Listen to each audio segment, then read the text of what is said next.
Titanic को बनाने वाली कंपनी ने दावा किया था कि ये जहाज कभी ना डूबने वाला जहाज होगा, लेकिन इसके बावजूद अपनी पहली ही जर्नी के दौरान टाइटैनिक आइसबर्ग से टकरा गया और 1500 से भी अधिक लोगों की मौत हो गई थी। लेकिन बहुत से लोगों का ऐसा मानना है कि टाइटैनिक जहाज को डूबने से बचाया जा सकता था। इसके ऊपर ढेर सारी रिसर्च भी की जा चुकी है। अगर टाइटैनिक को डूबने से बचाया जा सकता था या फिर उस जहाज पर मौजूद लोगों की जान बच सकती थी, तो फिर ऐसा हुआ क्यों नहीं? आखिर टाइटैनिक के डूबने में किसकी गलती है और टाइटैनिक में मारे गए लोगों के साथ क्या हुआ, इन सब के बारे में हम आज की वीडियो में विस्तार से बात करेंगे। बस आप वीडियो के आखिर तक हमारे साथ बने रहिए।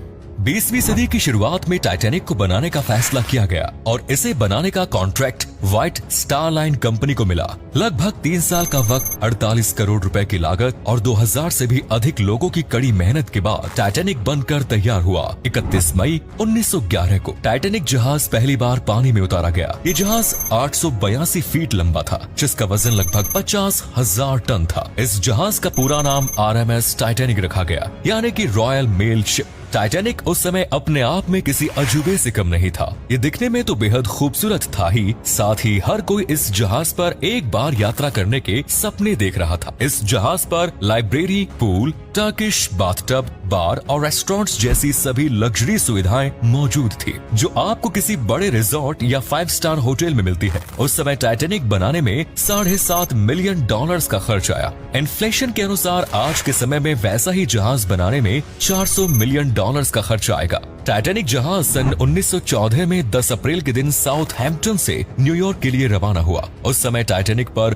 2200 से भी अधिक यात्री सवार थे, जिनमें कई बड़े उद्योगपति, फिल्मी जगत के सितारे और इमिग्रेंट्स मौजूद थे और हर कोई इस जहाज की यात्रा के लिए बेहद उत्सुक था। जहाज की कमान 62 वर्षीय senior captain Edward John Smith के हाथों में थी। कौन जानता था कि ये यात्रा टाइटैनिक और उस पर सवार लोगों की अंतिम यात्रा साबित होगी। 12 अप्रैल से ही टाइटैनिक जहाज को आइसबर्ग की चेतावनियां मिलनी शुरू हो गई। उस दौर में जब भी कोई जहाज समुद्र से गुजर रहा होता था और उसे कोई आइसबर्ग या अन्य खतरा नजर आता, तो वो रेडियो सिग्नल्स के जरिए अन्य जहाजों को खतरे के बारे में सूचित किया करता था। लेकिन टाइटैनिक ने शुरुआती चेतावनियों को अनदेखा कर दिया। 4 दिन तक टाइटैनिक बहुत आराम से चल रहा था और सभी लोग बेफिक्र होकर अपनी यात्रा का आनंद ले रहे थे, क्योंकि टाइटैनिक केवल एक जहाज नहीं बल्कि ब्रांड बन चुका था और हर कोई जानता था कि ये जहाज कभी नहीं डूबेगा। 14 अप्रैल 1914 का दिन रात को लगभग 11:40 पर टाइटैनिक जहाज आइसबर्ग से टकरा गया। इस जहाज के डूबने के पीछे कई बातें बताई जाती है। कहा जाता है कि उस समय टाइटैनिक के कैप्टन के पास दूरबीन मौजूद नहीं थी और इसीलिए वे दूर से आइसबर्ग को नहीं देख पाए। दूरबीन न होने के पीछे तर्क दिया जाता है कि पहली शिफ्ट में काम करने वाले कैप्टन दूसरी शिफ्ट के कैप्टन को उस अलमारी की चाबी ही हैंडओवर करना भूल गए थे, जिसके अंदर सारी दूरबीन रखी थी। रिफ्रैक्शन ऑफ लाइट के कारण भी कैप्टन वो आइसबर्ग देखने में असफल हुए। इसके अलावा बताया जाता है कि टाइटैनिक के कैप्टन को 6 से भी अधिक बार वार्निंग मिली थी कि आगे आइसबर्ग है और वो जहाज किसी भी समय टकरा सकता है, लेकिन कैप्टन ने उन सभी वार्निंग्स को इग्नोर कर दिया। जहाज में एक क्रॉस नेस्ट की भी एक जगह होती है, जहां पर एक क्रू मेंबर हर वक्त तैनात रहता है। उसने आइसबर्ग के बारे में भी चेतावनी भी दी थी, लेकिन कैप्टन के सुनने में थोड़ी गलती हो गई और उन्होंने जहाज को गलत डायरेक्शन में मोड़ दिया। जिस आइसबर्ग से जहाज टकराया था उसका साइज 200 into 400 फीट था, जो एक फुटबॉल स्टेडियम के बराबर है। कहा जाता है कि उस आइसबर्ग का वजन 1.5 मिलियन टन था। आइसबर्ग से टकराने के बाद बहुत तेज आवाज आई और टाइटैनिक पर अफरा तफरी मच गई।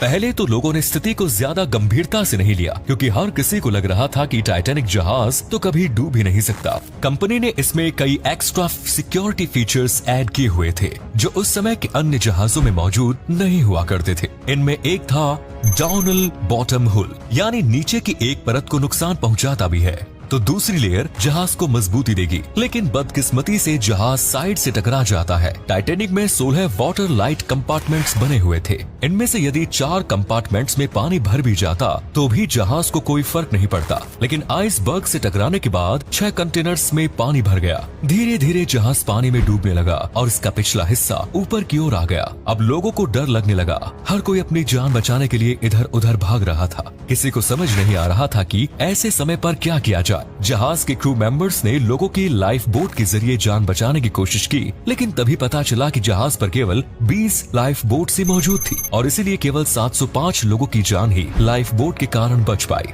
एक लाइफ बोट पर लगभग 400 लोग आ सकते हैं और टाइटैनिक जैसे जहाज के लिए 60 लाइफ बोट होना जरूरी थी। लाइफ बोट की कमी के पीछे ये कहानी बताई जाती है कि जब टाइटैनिक यात्रा के लिए चलने वाला था तो अधिक लाइफ बोट के कारण इसकी लुक खराब हो रही थी और इसलिए कुछ लाइफ बोट्स को हटा दिया गया। और चूंकि वो कभी ना डूबने वाला जहाज था तो हर किसी ने सोचा कि लाइफ बोट्स की जरूरत भी नहीं पड़ेगी। एक और लाइफ बोट्स के जरिए लोगों को तेजी से उतारा जा रहा था, वहीं दूसरी ओर जहाज का एक हिस्सा पानी में लगातार डूबता जा रहा था। कुछ लोगों ने तो टाइटैनिक के ऊपर से ही पानी में छलांग लगा दी, लेकिन नॉर्थ अटलांटिक के बर्फीले पानी में कोई भला कितनी देर तक जिंदा रह सकता था। उस समय तापमान भी -2 डिग्री सेल्सियस था और देखते ही देखते 15 अप्रैल की रात के लगभग 2:30 बजे जहाज पूरी तरह पानी में डूब गया। 1500 से भी अधिक लोगों की कभी ना डूबने वाले जहाज के डूबने से मौत हो गई। इसके बाद जब मामले की छानबीन शुरू हुई और लोगों की लाश ढूंढने का सिलसिला हुआ तो केवल 340 लोगों की लाश मिल पाई। बाकी 1100 से अधिक लाशों के साथ क्या हुआ इसके बारे में कोई सटीक जानकारी मौजूद नहीं है। जहाज पर से जिंदा बचे लोगों द्वारा बताया जाता है कि टाइटैनिक डूबने की थोड़ी देर बाद नॉर्थ अटलांटिक महासागर में एक जोरदार तूफान आया जो अपने साथ लोगों की लाशों को 50 से 100 किलोमीटर दूर तक बहा कर ले गया। इसके अलावा कुछ विशेषज्ञों का मानना है कि बहुत सी लोगों की लाशों को पानी में मौजूद मछलियां खा गई, तो वहीं कुछ वैज्ञानिकों का मानना है कि आज भी उस समुद्र तट की गहराई पर लोगों के कंकाल मौजूद है। जिन लोगों की लाश वहां से बरामद की गई उन्हें कनाडा के हैलिफैक्स में दफनाया गया। कहा जाता है कि टाइटैनिक को डूबने से बचाया जा सकता था यदि कैप्टन एडविन जॉन आइसबर्ग की चेतावनियों को इग्नोर नहीं करते। आइसबर्ग से टकराने के बाद टाइटैनिक ने रेडियो सिग्नल्स के जरिए अन्य जहाजों से संपर्क करने की कोशिश की और मदद की गुहार लगाई। RMS कार्पाथिया नाम के एक जहाज ने सिग्नल्स कैच किए, लेकिन वो जहाज 107 किलोमीटर की दूरी पर था, जिसे टाइटैनिक तक पहुंचने में 3.5 घंटे का समय लगता। लेकिन उससे पहले ही टाइटैनिक पानी में डूब चुका था। इसके अलावा एक और जहाज टाइटैनिक के नजदीक था जो केवल 37 किलोमीटर की दूरी पर मौजूद था, लेकिन उस जहाज के कैप्टन स्टैनली लोड ने रात को रेडियो सिस्टम बंद कर दिया और जहाज को रोक दिया था क्योंकि उन्हें आगे खतरा महसूस हो रहा था और सोचा कि आगे का सफर सुबह तय करेंगे। रेडियो सिस्टम बंद करने के कारण उन्हें टाइटैनिक जहाज के सिग्नल्स नहीं मिल पाए। टाइटैनिक के कैप्टन एडवर्ड जॉन स्मिथ ने आखिरी वक्त तक जहाज का व्हील नहीं छोड़ा था और जहाज को डूबने से बचाने की तमाम कोशिश भी की। कहा जाता है कि वे स्टीयरिंग व्हील पकड़े हुए ही पानी में डूब गए, तो वहीं कुछ लोगों का कहना है कि उन्होंने जहाज के डूबने से पहले ही आत्महत्या कर ली थी क्योंकि उन्हें अपनी गलती का काफी पछतावा हो रहा था। तब से लेकर आज तक टाइटैनिक जहाज पानी के अंदर ही डूबा हुआ है। ये जहाज अटलांटिक महासागर के नीचे लगभग 12,500 फीट की गहराई पर मौजूद है। टाइटैनिक डूबने के 75 वर्षों बाद तक ये जहाज किसी को नहीं मिल पाया, लेकिन साल 1985 में खोजकर्ता रॉबर्ट बलार्ड ने इस जहाज को ढूंढ निकाला। टाइटैनिक मिल जाने के बाद इसे बाहर निकालने की कई योजनाएं बनाई गई। कई वैज्ञानिक इसे बाहर निकालने की कोशिश कर चुके हैं, लेकिन आज तक कोई भी इसमें सफल नहीं हो पाया। इतनी गहराई से इतने बड़े जहाज को निकालना नामुमकिन सा नजर आता है। यूनेस्को ने टाइटैनिक को समुद्र के नीचे मौजूद ऐतिहासिक धरोहर का दर्जा दिया हुआ है। टाइटैनिक पर से बहुत सारा सामान और वस्तुएं निकाली जा चुकी है जो अमेरिका के म्यूजियम्स की शोभा बढ़ा रहे हैं। आज भी दुनिया भर के तमाम एक्सपर्ट्स और वैज्ञानिक टाइटैनिक के ऊपर रिसर्च कर रहे हैं। इस जहाज के ऊपर आपको हजारों डॉक्यूमेंट्रीज भी देखने को मिल जाएंगी, लेकिन साल 1997 में जेम्स कैमरून द्वारा बनाई गई फिल्म टाइटैनिक लोगों के दिल के सबसे करीब है। पूरी दुनिया टाइटैनिक जहाज को और उसकी कहानी को इसी फिल्म के जरिए अपने दिमाग में रिप्रेजेंट करती है। तो दोस्तों, ये थी टाइटैनिक जहाज की पूरी मिस्ट्री। उम्मीद करते हैं आपको हमारी आज की वीडियो पसंद आई होगी। दोस्तों, टाइटैनिक जहाज डूबने में आपके हिसाब से सबसे बड़ी गलती किसकी थी? अपना जवाब कमेंट्स में दीजिए और वीडियो अच्छी लगी तो इसे लाइक और शेयर अवश्य करें। धन्यवाद।